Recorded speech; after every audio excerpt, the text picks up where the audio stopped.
Dear learner, in this episode we are going to learn about tourism motivation. What makes people to travel is an interesting factor. People travel for variety of reasons.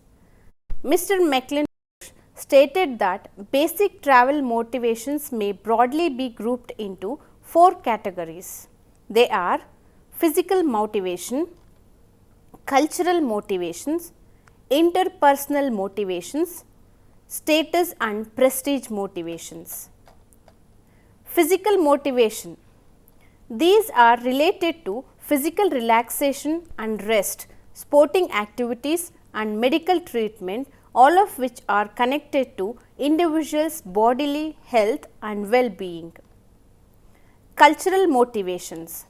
These motivations are connected with the individual's desire to travel in order to learn about other cultural heritage like art, music, paintings, dance, etc. Interpersonal motivations. These are related to desire to visit friends, relatives and to take off from daily routine. Status and prestige motivations. As the name indicates, these are status and prestige motivations which are identified with the needs of personal esteem and personal development. Next is elements of motivations. Travel in response to what is lacking yet to deserve. This approach suggests that tourists are motivated by the desire to experience phenomena which are different from those available in their home environment. Second is destinations pull in response motivational push. This approach analyzes the motivation of the individual tourist in terms of the level of desire, that means the push and the pull of the destination. Third is motivation as fantasy. This approach suggests that people travel in order to enjoy certain things which may not be permitted culturally in their hometown. Fourth one is motivation for the purpose. This approach analyzes the main purpose of the trip as the motivator for travel. There may be many purposes like visiting family and friends, enjoying leisure, sports, music, dance, health, etc. Fifth one is motivational typologies. These approaches divide the tourist behavior into sunlust and wanderlust. Sixth one, motivation for experience. Many may take up travelling to get new experience. There are 2 groups of travellers. The first group has to meet their friends and relatives. They have to visit the place where their friends and relatives are living. There is no choice for the place, their decision to travel, where to go and when to go. They are also not influenced by price or distance. The second group, a holiday or leisure tourist, have a freedom of choice. They have to spend their leisure time for pleasure. They do not have any fixed place to visit.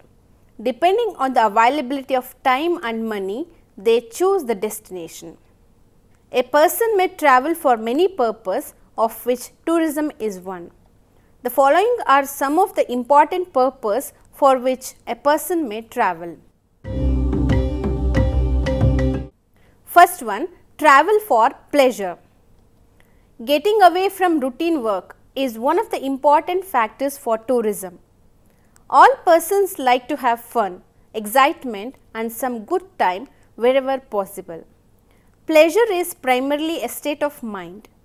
Most of the pleasure travel is to spend holidays in a different environment. A person working in a village finds a good time in a city environment. Similarly, a person working in a city may enjoy a village atmosphere. Probably the strongest of all individual travel motivation is that satisfying a need for pleasure. Travel has a unique and unparalleled quality of being able to satisfy that need. Travel gives rise to satisfaction gained only such experiences. Again, pleasure is a subjective phenomenon. The meaning of this concept varies depending upon the taste, preferences, culture and age of the traveler. Second is travel for business or profession. Even during the ancient times, man started traveling to different countries for trade and commerce. There was good international business among many countries like India, Egypt, Rome, China and other ancient countries of the world. When people travel from one country to another for trade and commerce, they also visit historical places and tourist destinations. This practice is being continued even today. With globalization, the world has become small. Multinational companies have become a common feature in the modern business. People travel to different cities for business meetings, conventions, conferences, seminars, etc. within the countries and to other countries as well. Normally, they plan in advance to visit some tourist destinations which are nearby the place of their visit. Thus, along with their business dealings and transactions, they also become tourists. With enormous increase in trade and commerce, there is a vast increase in business tourism also. Business tourism has gained great importance in recent years. Attending meetings, conferences and conventions relating to business or profession have become very popular. A sizable measure of business travel is mixed with pleasure. It is very difficult to separate the business and pleasure. A business traveler, when he finds some leisure time after business meetings or conference, may plan to visit some destinations nearby. Sometimes a business traveler may plan his trip for business, making provision for some destination visit also. For example, a person visiting Singapore from India for business conference of a day or two may stay one extra day to visit few destinations in Singapore. A Pan-American airline study reveals that the business cum pleasure trip varies widely according to destinations. Religious or pilgrimage tourism. Man has been visiting various religious places since the time immemorial. Even during the ancient times, people used to visit temples to get solace from their routine. In religion and spirituality, a pilgrimage is a long journey for search of peace and satisfaction. A person who makes a journey to such a place is called pilgrim, and a journey to a sacred destination is called pilgrimage. People have been visiting sacred destinations all over the world since ancient times. There are different sacred places for different faiths and beliefs. Although a pilgrimage is normally viewed in the context of a religion, the personality cultivated by communist leaders ironically gave birth to pilgrimage of their own. Prior to breaking down of USSR in 1991, a visit to Lenin's mausoleum in Red Square, Moscow had all the features of a pilgrimage for communists. This type of pilgrimage to a personally cult exists even today. Next is reasons for pilgrimage. There are a number of reasons for people to go for pilgrimage. It varies from person to person. Even one person may make trips to one holy place at different times for different reasons. However, there are some of the important reasons. Next is divine relationship.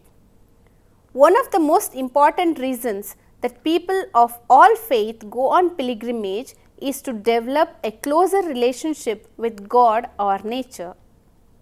Holy locations tend to inspire a sense of contentment in those who visit them.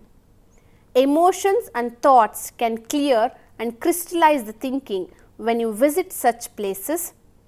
Establishing a relationship with the Supreme is a central theme of visiting religious places and making a pilgrimage. Next is forgiveness. Seeking forgiveness is another reason for people to go on a pilgrimage. A common belief among traditional people is that pilgrimage is dedicated to God that can lead to forgiveness of all sins committed by man. Sincerity and the desire to transform negative experiences into positive ones is a part of the forgiveness of the pilgrimage. Next is healings.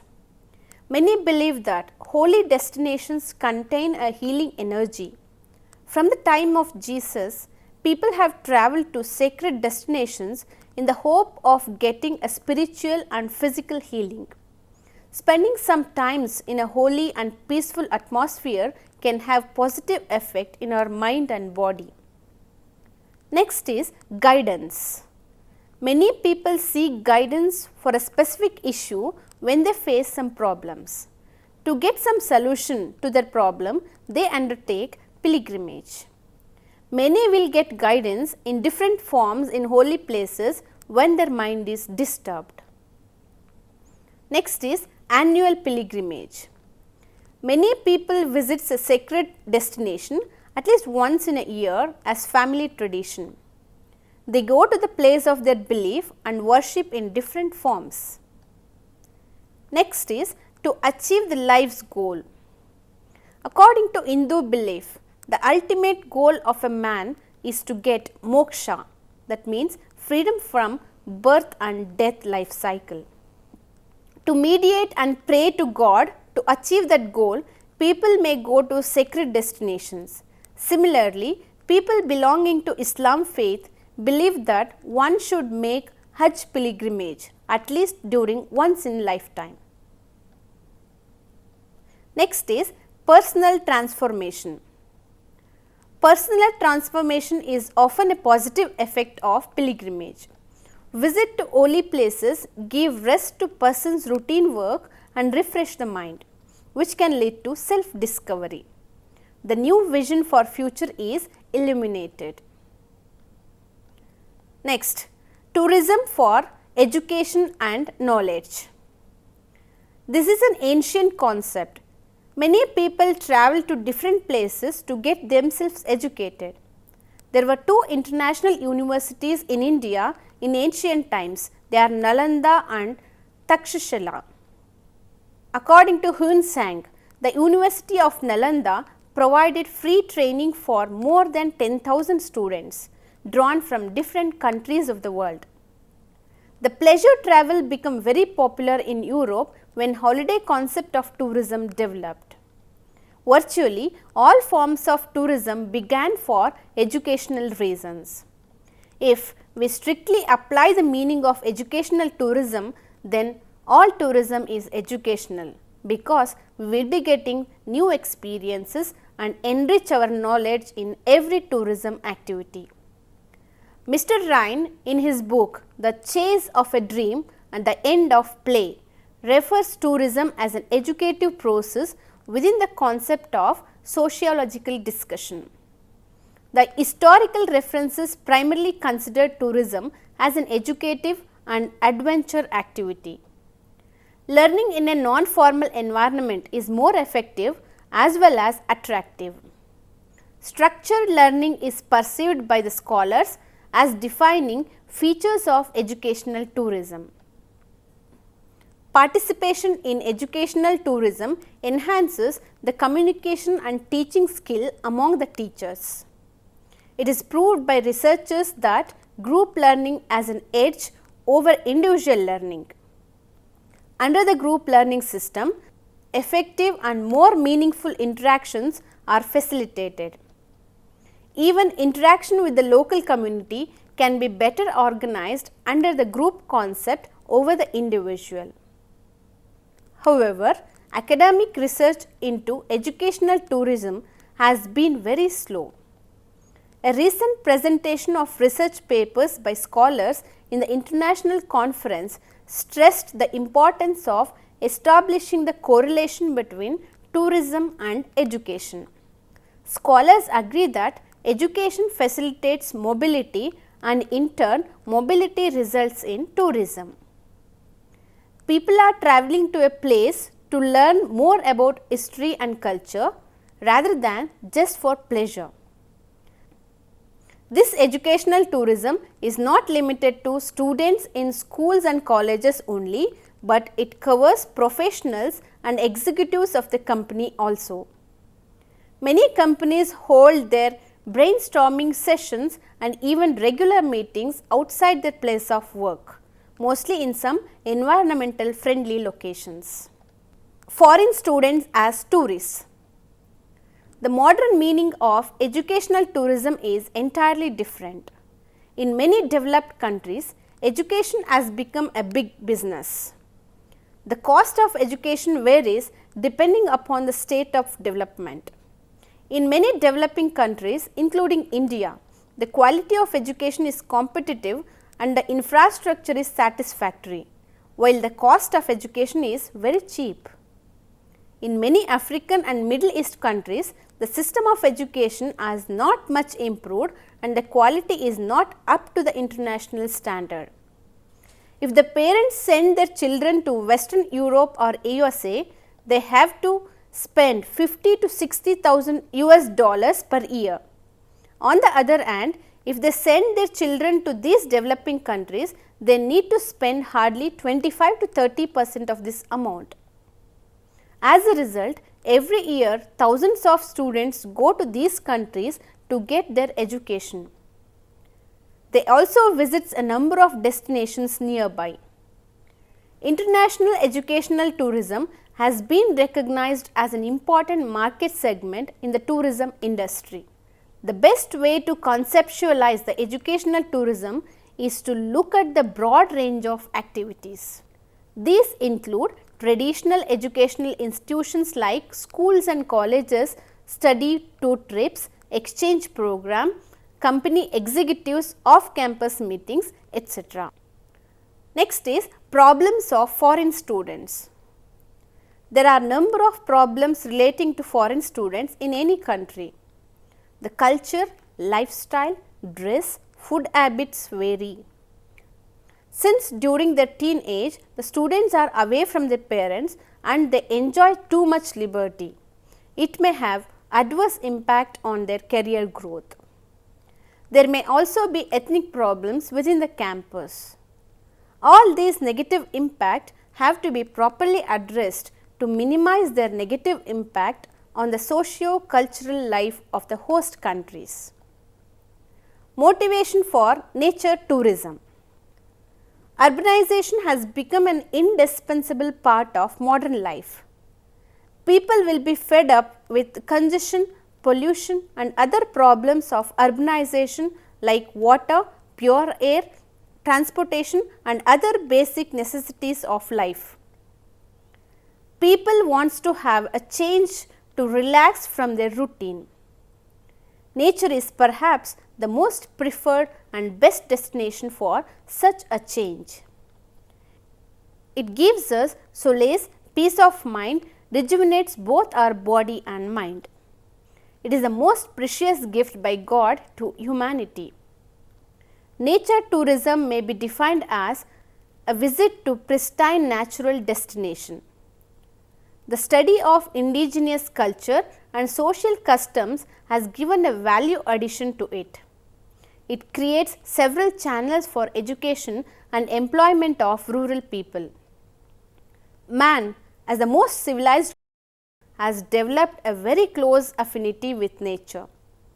Nature teaches a lot of things to a man and gives answer to many of his problems. Man has developed an emotional relationship with nature. Experiencing the diversities of life, man learns a lot from the biodiversities of nature and its surroundings. Nature teaches many valuable things to a man, which cannot be taught in schools and colleges. Thus, nature is the best teacher for all living creatures of the universe. Man is the only creature who spoils the nature.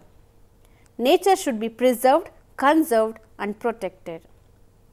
Those who vandalize the nature are not only enemies of nature, but enemies of mankind too. The beauty and charm of nature has always been fascinated many people, including poets and writers all over the world. Many get inspiration to write when they sit in the surroundings of nature. The explorers were quite amazed when they explored the Amazonia, the largest wilderness on this earth. It is the home for largest number of mammals, reptiles, birds, insects and other strange animals. Next is geotourism. This is a new concept in tourism that sustains or even enhances the geographical character of a place, such as its architecture, culture, environment, heritage and as well as being the local community. It is a new concept introduced in 2002 in a report by a Travel Industry Association of United States of America. Like ecotourism, geotourism promoted a various circle whereby tourism revenue provides incentive to protect the destination. Its principle is extended behind nature and ecology to incorporate all features that contribute to sense of place such as historic structure, living culture, landscapes, cuisines, art and craft and the flora and fauna of the destination. Geotourism incorporates sustainability principles and in addition do not harm ethics. It focuses on the place as a whole. The idea of enhancement allows for development based on the character of the destination. Rather than standardized international diversity shall be maintained at any cost. It enhances the geographical character of a place, its environs, culture, aesthetics, heritage and the well-being of its residents. Motivation for adventure. Man always is dreaming of doing something new. It could be in any area, but many areas require formal education and research.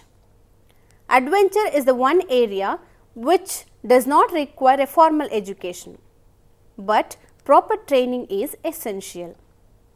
Thrill, romance and excitement are experienced and enjoyed by adventure tourists. It explores the mental horizon and rejuvenates the routine life.